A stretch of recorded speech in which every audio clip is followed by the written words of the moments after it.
में। आलमी तिजारती जंग क्या नए मालियाती निजाम का पेश खेमा?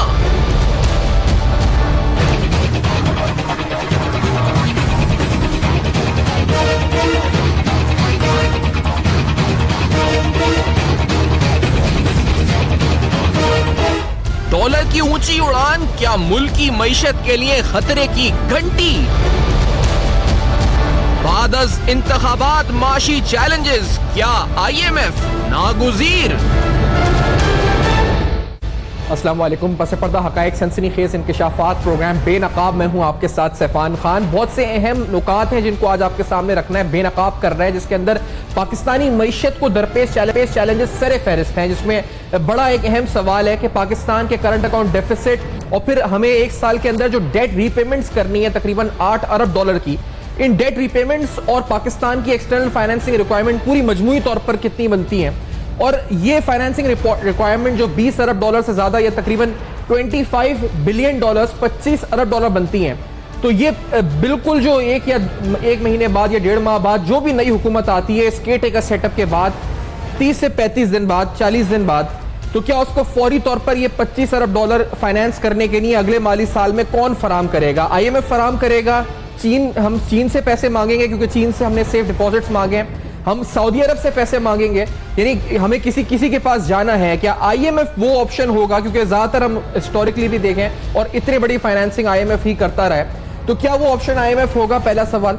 फिर उसके बाद अहम तरीन बात आज होगी इस प्रोग्राम में जो बेनकाब करेंगे आलमी मईशत के हवाले से। आलमी मईशत के अंदर जिस तरीके से G7 ममालिक की कॉन्फ्रेंस, उसके बाद और उससे पहले अमेरिका की कुछ पॉलिसीज, ईरान की न्यूक्लियर डील को खत्म करना और दीगर अहम मामला, जिससे अमेरिका की मईशत और डॉलर के मुस्तकबिल पर उठने वाले सवालात कि आखिरकार एज रिजर्व करेंसी या डॉलर का मुस्तकबिल क्या होगा आलमी मईशत में, अमेरिका का मुस्तकबिल क्या होगा, बिलखुसूस चीन की माशी तरक्की और चीन की रफ्तार जो तरक्की की है उसको सामने रखते हुए अमेरिका या US किधर स्टैंड करेगा, डॉलर किधर स्टैंड करेगा?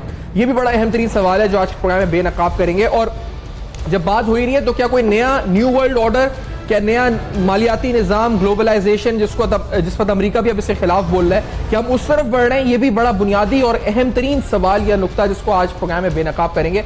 तो बड़ी इंपॉर्टेंट डिबेट और बड़ी इंपॉर्टेंट डिस्कशन आज प्रोग्राम बेनकाब में होगी। भी मोहम्मद अली खान साहब एक इन्वेस्टमेंट बैंकर हैं और इक्तिसादी उमूर पर गहरी नजर ज्वाइन कर रहे हैं कराची में, और मारूफ माशी तज़्ज़िया-निगार, सीनियर तज़्ज़िया-निगार, कॉलमनिस्ट हैं डॉक्टर फरुख सलीम साहब इस्लामाबाद स्टूडियोज में मेरे साथ मौजूद है। दोनों शख्सियात का बहुत बहुत शुक्रिया आपने प्रोग्राम में ज्वाइन किया। डॉक्टर फरुख सलीम साहब, आपने अपने आर्टिकल में $25 बिलियन लिखा था, मैं उसी को वहीं पे कोट करते हुए, इसमें $8 बिलियन रीपेमेंट था और $17 बिलियन करंट अकाउंट डेफिसिट था। तो IMF का आपने कुछ डिटेल बताया भी कि $25 बिलियन अगर लेते हैं तो सुसाइडल इकोनॉमिक पॉलिसीज उनको जो है उस पर हमें अमल करना पड़ता है। सर, आपको क्या लगता है हम उसी तरफ जा रहे हैं, ये टाइटैनिक उधर ही जा रही है, या आपको लगता है कुछ और राइट लेफ्ट रास्ता नजर आता है? डॉक्टर साहब देखिए, जिस वक्त मैंने आर्टिकल लिखा था उस वक्त मेरा जो एस्टिमेट था वो कोई $17 अरब का करंट अकाउंट डेफिसिट था जैसे आपने कहा, और कोई 7.5 से 8 बिलियन डॉलर के जो कर्जाजात वापस करने हैं। तो जो ग्रोस, जिसको कहते हैं ग्रोस फाइनेंसिंग नीड, यानी कि आसान अल्फाज में कि जो डॉलर्स हमें अगले माली साल में मजीद उधार लेने होंगे वो तकरीबन 25 से 26 बिलियन डॉलर होंगे। अगर तेल की कीमत मजीद बढ़ जाती है जो नजर आ रही है बढ़ती हुई, तो फिर शायद ये खसारा जो है जो हमें अमाउंट बोरो करनी हो ये इससे भी ज्यादा बढ़ सकती है। अब दुनिया में कोई एंटिटी ऐसी नहीं है, कोई इदारा ऐसा नहीं है जो 20, 25, 30 बिलियन डॉलर किसी मुल्क को उधार दे सके या उसकी मदद कर सके। चाइना आ सकता है, 1, 2, 3 बिलियन डॉलर हमारे खजाने में जमा कर सकता है, हमें उधार दे सकता है। सऊदी अरेबिया शायद 1, 2 बिलियन और दे दे। लेकिन दुनिया में जो एक मालियाती इदारा है वो सिर्फ और सिर्फ IMF है जो कि आपको 25 या 26 बिलियन डॉलर दे सकता है। अभी पिछले हफ्ते उसने एक एग्रीमेंट अर्जेंटीना के साथ किया है जहां पे अर्जेंटीना को 50 बिलियन डॉलर की एक क्रेडिट लाइन दी गई है। तो IMF के अलावा और कोई चारा नहीं है। मेरा प्रॉब्लम यहां पे शुरू होता है कि IMF की पूरी तारीख उठा के देख लें तो उसके पास कोई सक्सेस स्टोरी, कोई ऐसा मुल्क जो कामयाब हो गया हो, कोई ऐसा मुल्क जिसकी मदद IMF ने की हो और उसके बाद वो अपने बुरहान से, अपनी तकालीफ से, अपनी मजबूरियों से बाहर निकल आया हो, ऐसी कोई एग्जाम्पल पिछले 50-55 सालों में नजर नहीं आती। इसका एक तो सभान साहब ये हो सकता है कि IMF अगर बीमार मुल्कों को ठीक कर दे और दुनिया में कोई बीमार मुल्क ना रहे तो फिर IMF का अपना कारोबार खत्म हो जाता है। तो एक तो IMF का अपना इदारती, अपना इंस्टीट्यूशनल इंटरेस्ट बनता है कि ज्यादा से ज्यादा मुल्क जो हैं दुनिया में वो बीमार रहें और बीमार से बीमार तर होते चले जाएं ताकि IMF का अपना कारोबार जो है वो खत्म ना हो। IMF के 4 बड़े जो डिमांड्स होती हैं जब भी कोई मुल्क उनके पास जाता है मदद के लिए, तो वो सबसे पहले तो कहते हैं कि अब अपनी करेंसी गिरा दें, उसके बाद वो कहते हैं कि अब अपनी बिजली के रेट बढ़ा दें, फिर वो कहते हैं कि अब अपने गैस के रेट बढ़ा दें, और चौथी डिमांड उनकी ये होती है कि अब अपना टैक्स का बोझ जो मुल्क में है, जो सर्कल है, उसको बढ़ा दें। अब हमारे साथ प्रॉब्लम ये है कि हमारी जो एक्सपोर्ट्स गिरी हैं उनकी वजह ही ये है कि पाकिस्तान की जो बिजली का रेट है, हमारा जो बिजली का टैरिफ है, वो वियतनाम के मुकाबले में, चाइना के मुकाबले में, इंडिया के मुकाबले में, बांग्लादेश के मुकाबले में ऑलरेडी हाईएस्ट है, और उसी की वजह से हम बीमार हुए हैं। तो मकसद ये है कि जो जहर हमारे बदन में, पाकिस्तान के अंदर जो ऑलरेडी फैला हुआ है, अगर हम IMF के पास जाते हैं तो वो मजीद जहर हमारी बॉडी के अंदर डाल देगा।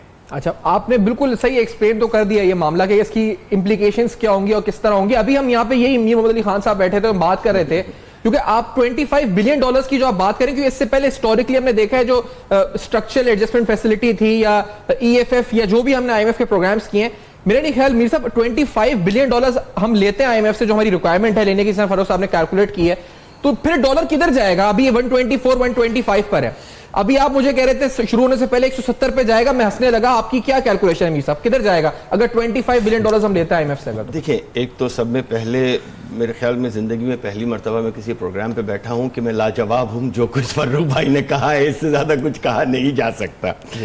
मैं एग्री करते हुए ये कहूँगा कि IMF तबीब नहीं है, मलिकुल मौत है, सिंपल। आज से 2 साल पहले IMF की डिमांड थी कि dollar to rupee should be 122। अब हमने इसको फ्री फॉल में डाला है। अब फ्री फॉल में 124 125 पे तो पहुंच ही गया है। अब जब आप जाएंगे उनसे नेगोशिएट करने के लिए तो they have an upper hand, they have always had an upper hand. मगर अर्जेंटीना का हाल जो उन्होंने 1999 से किया है, फर्रुख भाई ने अर्जेंटीना की बात की है, अर्जेंटीना में thousands of % की इन्फ्लेशन जा चुकी है। अर्जेंटीना को वो अपने घुटनों पर लेकर आ गए हैं, उनको तोड़ा नहीं है। I mean that country used to be one of the strongest South American economies and it is the worst economy, one of the worst economies in the world. मैं एक चीज जो स्पेसिफिक आपसे मैं सवाल उसी पे आ रहा हूं। उससे पहले कि इन्होंने जैसे $25 बिलियन डॉक्टर फरूख साहब ने कैलकुलेट किया, और मैं एग्री करता हूं कि इतना ही होगा, $20-25 जो हमें चाहिए होगा। इतना नहीं देंगे हमें, वो हमें नहीं देंगे इतना। नहीं, कितना मिलेगा हमें? हमें कितना मांगेंगे उनसे? देखिए ना, वो हमें $8 बिलियन की लाइन दे देंगे, 10 बिलियन की 3 साल में जाके वो इतना पूरा करेंगे। मगर जिस तरह से फरूख भाई ने कहा कि उनकी डिमांड जो है, उनकी 2 या 3 डिमांड जो होंगी, वो डिमांड हमारी इकोनॉमी को फर्दर वीकन करेंगी। We do not have a choice. आप देखिए, अब इस वक्त कहें कि मरीज वेंटिलेटर पर है तो आप डॉक्टर से तवक्का कर रहे हैं, जब ये मरीज वेंटिलेटर्स पे आने से पहले 5 साल तक आपने कभी हमारे किसी हेड ऑफ स्टेट को इकोनॉमिक टूरिज्म के करने के लिए जाते हुए देखा है? कभी इकोनॉमिक बायलैटरल ट्रेड्स को बढ़ाने के लिए स्पेसिफिक कोशिश करते देखा है? ये बात लाना इसलिए लाजमी है कि जो गुजर गया उसको तो हम सही नहीं कर सकते। अब जो भी हुकूमत अगली आएगी वो हसीन ख्वाब ना दिखाए, वो वेंटिलेटर से इकोनॉमी को हटाने की पहले बात करे, मरीज को दौड़ाने की बात ना करे। क्योंकि एक नया ट्रेंड बन चला है पिछले महीने 1.5 महीने में। मैं ये देख रहा हूं कि whoever considers him to be the possible would be finance minister from any party comes out and says कि जी हम 1 करोड़ जॉब्स क्रिएट कर देंगे। हम ये ना कहें। आप सब में पहले एक नेशनल इकोनॉमिक एक्शन प्लान दे, आप बैठ के ये बताएं। क्योंकि जब ये इस वक्त अगर आपकी जो करेंसी डिवैल्यू, उसके फायदे क्या कहेंगे लोग? जी आपकी एक्सपोर्ट्स बेहतर हो जाएगी। ये एक खाम ख्याली है। ऐसे मुल्क में जहां पे रॉ मटेरियल इंपोर्ट होता है उसमें एक्सपोर्ट्स इंक्रीज नहीं हो सकती। Cost of doing business, cost of doing business, energy हमारी इतनी महंगी हो जाएगी। हम फर्नेस ऑयल इंपोर्ट करते हैं जिससे हम एनर्जी बनाते हैं। हमारी कंज्यूमर्स जो हैं वो पिस जाएंगे, हमारे पेंशनर्स जो फिक्स्ड इनकम पर है वो पिस जाएंगे। आप ब्रेन ड्रेन की बात करते हैं, हमारे यहां वैसे ही इतने कम स्टूडेंट्स बाहर जाके एजुकेट होते हैं, वो अफोर्डेबिलिटी फैक्टर पेरेंट्स का तकरीबन नील या जीरो हो जाएगा। हमारे यहां एजुकेशन बहुत इंपॉर्टेंट है। तो आपके फिक्स्ड इनकम पीपल्स जो हैं, कंस्ट्रक्शन में सीमेंट में हम इंपोर्ट करते हैं coal. I mean we are an absolutely import dependent country. आपको इस वक्त कोई क्विक फिक्स नहीं है। कोई अगर आदमी आपको यह कहता है कि he can come in and give you a quick fix, he is lying. What we need to do is a 10-year economic plan right now. लेकिन ये तमाम मीज़ा हमने काफी डिटेल में ये बातें स्ट्रक्चरल रिफॉर्म्स पर होती हैं। इससे पहले कि मैं एक बड़ी इंपॉर्टेंट स्टेटमेंट है जो फाइनेंस मिनिस्टर ने, हम ब्रेक के बाद दिखाएंगे, जो दी थी, जो एक्स फाइनेंस मिनिस्टर अब इलेक्शन लड़ रहे हैं कराची शहर से, तो उन्होंने बड़ा दावा किया था जी कि मेरी तो प्रोजेक्शन है 115 से ऊपर नहीं जाएगा डॉलर। और जब उन्होंने बड़ी रहकर या तो पता नहीं गफलत में करी थी या उनको कॉम्पिटेंसी नहीं है कि क्या आगे होगा क्या नहीं होगा। लेकिन उससे पहले फारूक साहब, globally speaking dollar, China yuan, Chinese yuan, ये जो ट्रेड वॉर इस वक्त आलमी सतह पर चल रही है, इस पर आपको क्या कोई न्यू वर्ल्ड ऑर्डर या आपको बड़ा कोई फर्क आते हुए देख रहे हैं? जिस तरह फेयर ट्रेड की बातें होने लगी हैं बजाय फ्री ट्रेड के, अमेरिका की तरफ से अमेरिकन नेशनलिज्म, इकोनॉमिक नेशनलिज्म की बातें हो रही हैं, तो क्या उसकी इंप्लीकेशंस हैं डॉलर के लिए इंटरनेशनली? डॉक्टर साहब देखिए, इस वक्त जो अमेरिका का तजारती खसारा सिर्फ चीन से हो रहा है वो तकरीबन 375 अरब डॉलर का सालाना खसारा है। और ये दुनिया का किसी भी दो ममालिक के दरमियान में जो सबसे बड़ा खसारा है वो अमेरिका और चाइना के दरमियान में है। अब ट्रंप साहब ये कह रहे हैं कि उनको ये खसारा 200 बिलियन डॉलर उड़ाना है, यानी कि 375 से उनको 175 तक लेके आना है। अब इसके कुछ पॉजिटिव एस्पेक्ट्स हैं जो अमेरिका के अंदर होंगे। शायद अमेरिका के अंदर नौकरियां बढ़ जाएंगी, शायद अमेरिका के अंदर और ज्यादा सनतें चलने लगेंगी। लेकिन इसके जो नेगेटिव एस्पेक्ट्स हैं दुनिया के ऊपर और अमेरिका के सार्फिन के ऊपर, वो बड़े खतरनाक साबित हो सकते हैं। अमेरिका के सार्फिन के लिए शायद बहुत सारी चीजें जो हैं वो बहुत महंगी हो जाएंगी। हमने ऑलरेडी देख लिया है कि अमेरिका में जो स्टॉक मार्केट है वो उसको बड़ा नेगेटिवली ले रही है, बहुत तेजी से गिर रही है। कोई नया वर्ल्ड ऑर्डर आएगा या नहीं आएगा इसके ऊपर मैं कोई पेशीन कोई नहीं कर सकूंगा, लेकिन लग रहा ऐसे है कि एक ट्रेड वॉर शुरू हो चुकी है अमेरिका और चाइना के दरमियान, और इवेंचुअली ये किसी मिलिट्री वॉर की तरफ भी बढ़ सकती है। जो इवेंचुअल एम है, अगर जो यूनाइटेड स्टेट्स की नेशनल डिफेंस सिक्योरिटी स्ट्रेटेजी उन्होंने सामने लिख के रखी है, उसमें उनका जो अव्वलीन तरजीह है वो ये है कि चाइना को किस तरह एनसर्कल किया जाए, चाइना को किस तरह अपने घुटनों पे लाया जाए। अब चाहे वो माशी इकदामात हों या उसमें कोई फौजी इकदाम भी शामिल कर लिया जाए, we are heading towards a dangerous world. ठीक है जी, एक छोटा सा ब्रेक लेते हैं और आपको बता रहे हैं जी कि आईसीयू में पाकिस्तानी वेंटिलेटर पर इसको निकालने के लिए कौन हमें 25 अरब डॉलर देगा, आईएमएफ देगा। तो आपने जाना है, सुना है इस सेगमेंट में कि उसके नुकसानात क्या होंगे। तो अब आपको बताएंगे कि हमें हमारी फाइनेंस पॉलिसी चला रहे थे वो किस तरह हमें गवर्न कर रहे थे, उनकी प्रोजेक्शन कितनी जबरदस्त थी। ये आपको इस ब्रेक के बाद सुनवाएंगे, दिखाएंगे, तज्जिया भी उस पर लेंगे, और डॉलर के ऊपर और अमरीकी और चाइनीज मईशत के ऊपर बात होगी इस ब्रेक के बाद। बेनकाब में मेरे साथ है।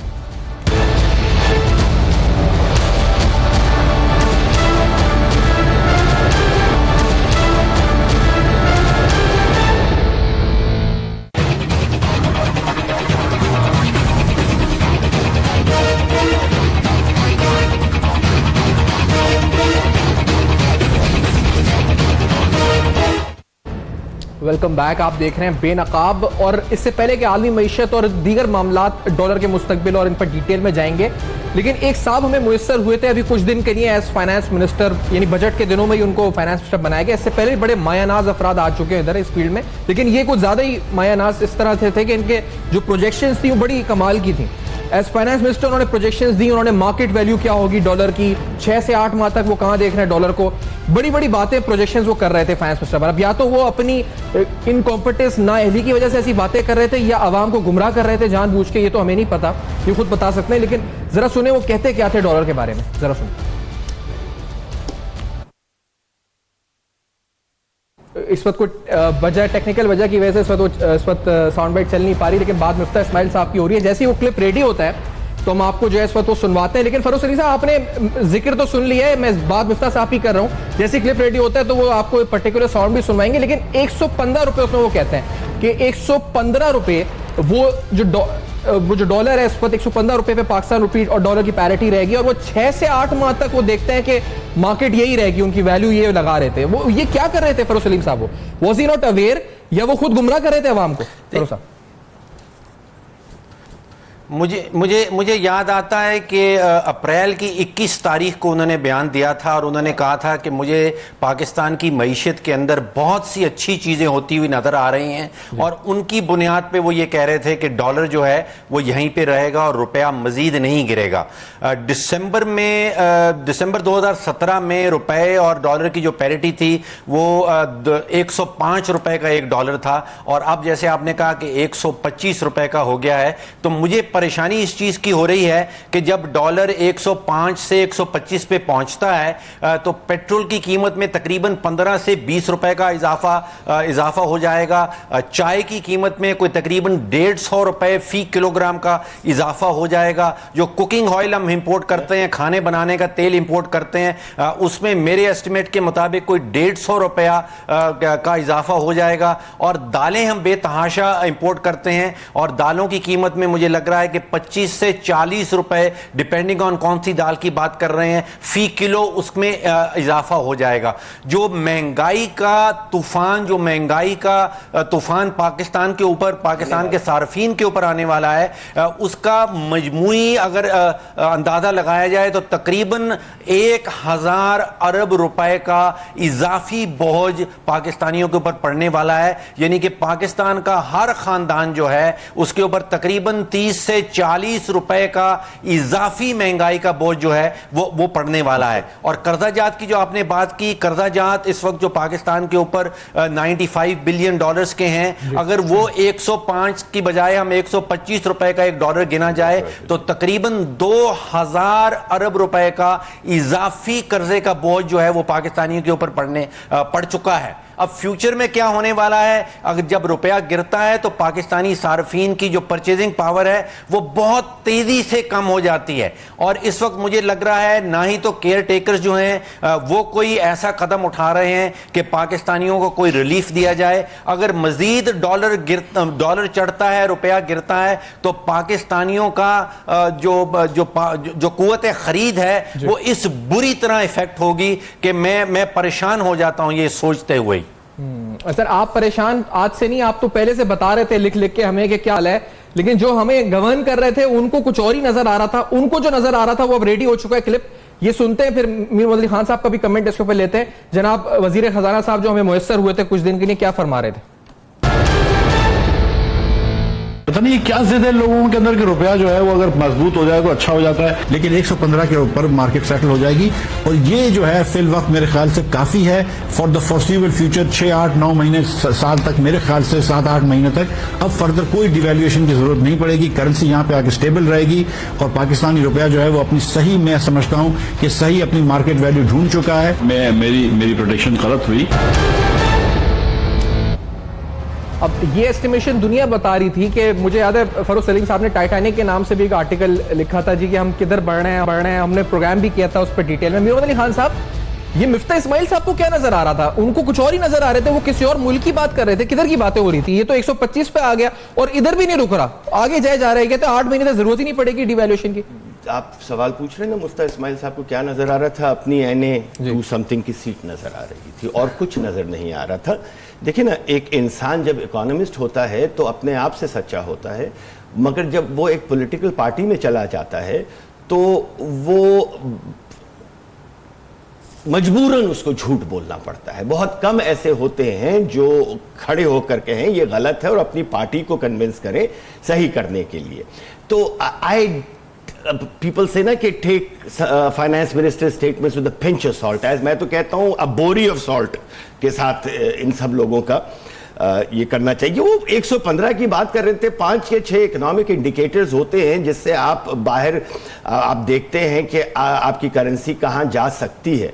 तो वो इंडिकेटर्स में इनको क्या नजर आया? इनको एक्सपोर्ट बढ़ती भी नजर आई थी, इनको इंपोर्ट्स कम होती नजर आई थी, इनको रिजर्व्स बढ़ते हुए नजर आए थे, इनको एफडीआई इंक्रीज होता हुआ नजर आया था, इनको इंडिजिनसली रॉ मटेरियल के प्रोडक्शन इंक्रीज नजर आई थी। क्या नजर आया था? मुझे मेरी समझ नहीं आता। उस वक्त मैंने भी एक आर्टिकल लिखा था, तो बहुत ही कि आप हुकूमत के खिलाफ है। मैं हुकूमत के खिलाफ नहीं हूं, मैं पाकिस्तान के साथ हूं। There is a huge difference between being against the government and being on side of Pakistan। लेकिन अगर हम ना कहें जो सही है तो क्या बचेगा इस मुल्क के अंदर? इस वक्त we are at the verge of a financial emergency। खुदा ना करे खाकम बदहन, मगर अगर हमने कुछ कंट्रोल नहीं किया इस वक्त कंट्रोल करने के लिए इमीडिएटली कोई कंट्रोल हो ही नहीं सकता। अगर आपको कोई आके ये कहता है ना कि अगले 4 महीने में हम सही कर देंगे, नहीं, अगर 4 महीने में सही करना शुरू करेंगे तो वो 1 साल की, 2 साल की, 3 साल की और 5 साल की इकोनॉमिक प्लानिंग करनी पड़ेगी। Very very extreme measures. आपको फिस्कल एक्सपेंसेस अपने कम करने पड़ेंगे एज अ गवर्नमेंट। और आज आप देखें, आज के जो केयरटेकर प्राइम मिनिस्टर हैं 55 गाड़ियों के साथ शाहराह फैसल पे उतरे हैं। आप ये एक अमीन हैं, 2 महीने के लिए आए हैं हमारे मुल्क में जो कि फाइनेंशियल डिजास्टर की तरफ जा रहा है, उस पैसे के अमीन हैं। हमें एक्सपेंसेस कट करने के बजाय ये नासिरुल मुल्क काबिजुल मुल्क हुए हैं। आज 55 गाड़ियों के साथ वो निकले हैं। खुदा का वास्ता आप जरा देखें, कोई खौफ करें अल्लाह का कि आप 6-6 करोड़, 5-5 करोड़, 8-8 करोड़ आपके ट्रिप्स के ऊपर खर्च हो रहे हैं। Every penny counts in this country. 1 billion rupees the expense क्या कहते हैं, sorry, 10 billion rupees is the expense of president's house. 1 billion rupees was his travelling expense.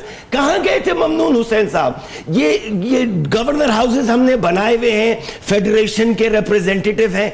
ये किस चीज के रिप्रेजेंटेटिव हैं? क्या ये नवाब हुआ करते थे जो पहले हुआ करते थे ब्रिटिश एम्पायर के रिप्रेजेंटेटिव? हमें हर जगह से अपने खर्चे कम करने हैं। साल के 2-3 बिलियन डॉलर्स तो हम इन्हीं चीजों के ऊपर बचा सकते हैं। ठीक है, ये नहीं ऑस्टेरिटी वाली बात है, ये तो सही है। लेकिन अभी डॉलर की बात हुई है, प्रोजेक्शंस की बात हुई है, लेकिन एक बड़ी इंपॉर्टेंट बात एक और है, वो है जी कि हमने जो नेगोशिएट किए अपने कॉन्ट्रैक्ट्स और एग्रीमेंट, बिलखुसूस पावर परचेज एग्रीमेंट जो हमने इस वक्त नेगोशिएट किए हमारी पिछली हुकूमत ने चाइना के साथ और दीगर ममालिक के साथ, और उसकी वजह से जो कॉस्ट ऑफ डूइंग बिजनेस से फर्क पड़ा है। फारूक सलीम साहब, आपने लिखा था जी कि इंटरनेशनल एक्सपर्ट्स की हेल्प लें, और आपकी लाइन थी जी वी हैव बीन चीटेड, आपने लिखा था, और we should renegotiate them immediately.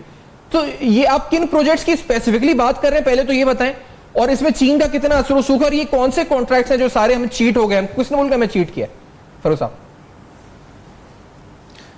देखिए, कॉस्ट ऑफ डूइंग बिजनेस की जब बात होती है, अगर आप बिजनेसमैन से बात करते हैं तो वो 3 बड़ी चीज़ें उठाते हैं। वो कहते हैं कि हमें, स्पेशली हमारी जो टेक्सटाइल इंडस्ट्री है जो 2/3 एक्सपोर्ट्स करती है पाकिस्तान की, वो कहते हैं कि हमें इस वक्त बिजली का 1 यूनिट 11.5 रुपए में मिल रहा है, जबकि गुजरात में पाकिस्तानी रुपयों में वहाँ की टेक्सटाइल इंडस्ट्री को तकरीबन 7 रुपए का यूनिट मिलता है। उनका कहना यह है कि हमें जो 1150 रुपए की 1 यूनिट गैस मिल रही है वो बांग्लादेश में इससे आधी कीमत पे मिल रही है। जब तक ये कॉन्ट्रैक्ट्स जो हम अगले 15-15, 20-20 साल के कर चुके हैं, गैस के सेक्टर में कर चुके हैं, बिजली के सेक्टर में कर चुके हैं, मैं बहुत सोच रहा हूं कि क्या किया जा सकता है कि जो हमारी मुश्किलात हैं उनसे हम निकल पाएं। जो एक वाहिद रास्ता नजर आता है वो ये है कि जब तक ये एग्रीमेंट्स रीनिगोशिएट नहीं किए जाएंगे, जब तक हम इन रेट्स को नीचे नहीं लेके आएंगे, उस वक्त तक पाकिस्तान का इन दुश्वारियों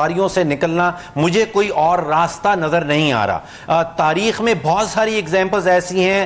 एक्वाडोर ने अपने एग्रीमेंट्स रीनिगोशिएट किए हैं, केन्या ने अपने एग्रीमेंट्स रीनिगोशिएट किए हैं, अभी रिसेंटली इंडिया ने अपना एग्रीमेंट कतर के साथ एलएनजी का रीनिगोशिएट किया है, और कतर ही के साथ हमने भी अपने एग्रीमेंट कर रखे हैं। इंडिया की एक सामने एग्जांपल आती है जो पिछले कुछ माह में उन्होंने अपने एग्रीमेंट्स रीनिगोशिएट किए हैं। जब तक ये कॉस्ट, देखिए, अब जब हम किसी माहिर माशियात से कहते हैं कि हमें प्रॉब्लम्स क्या हैं, तो आपको लंबी कहानी बताई जाएगी कि एक्सपोर्ट्स जो हैं वो गिर रही हैं, इंपोर्ट्स बढ़ रही हैं, और बीच में तिजारती खसारा बहुत बढ़ गया है, इसलिए रुपए के ऊपर बहुत बोझ है और इसलिए रुपया गिर रहा है। एक आम आदमी की जुबान में अगर मैं आपको समझाना चाहूं तो सिर्फ दो चीजें हो रही हैं पाकिस्तान में जिनकी वजह से ये रुपया गिर रहा है।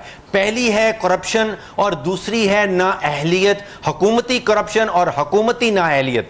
हुकूमती करप्शन की वजह से ये एग्रीमेंट्स हमने किए हैं, इतने हाई रेट्स पे किए हैं, और बहुत सारी वजह नाअहलियत की है। एक प्रोजेक्ट लगता है जिसका पीरियड है 2.5-3 साल, उसका पहला PC1, मैं नंदीपुर की एग्जाम्पल आपको दे दूं, उसका पहला PC1 कोई 20-25 अरब का बनता है और वो प्रोजेक्ट खत्म होता है कहीं 70-80 अरब रुपए पे जाके। अगर नीलम झेलम को पकड़ लें, उसका जो पहला PC1 बना था वो 84 अरब पे बना था और प्रोजेक्ट के ऊपर ऑलरेडी 550 अरब रुपया खर्च हो चुका है और अभी तक प्रोजेक्ट खत्म नहीं हुआ। तो ये जो प्रॉब्लम्स हैं, हमारी जो दुश्वारियां हैं, जिन तकालीफ में ये 21 करोड़ आवाम बैठी है, उसकी वजूहात दो हैं। पहली वजह है हुकूमती करप्शन और दूसरी वजह है हुकूमती नाअहलियत। सही है। ये इसी पॉइंट पर एक ब्रेक की तरफ बढ़ते हैं क्योंकि अब डोमेस्टिकली उनकी बात हुई है तो थोड़ी आलमी मईशत पर बात होगी अगले सेगमेंट में। बिलखुसूस जो नया मालियाती निजाम, अभी फरोज साहब ने कहा जी कि वो पेशन गोई नहीं करेंगे। मीर साहब क्या कहते हैं इस बारे में? डॉलर, चाइनीज युआन, गोल्ड, इनका मुस्तकबिल क्या होगा? ये ट्रेड वॉर्स, इनका क्या मुस्तकबिल होगा डिटेल के अंदर, और पाकिस्तानी मईशत के लिए क्या इंप्लीकेशंस हैं इन सब चीजों में? इस ब्रेक के बाद होगा बेनकाब।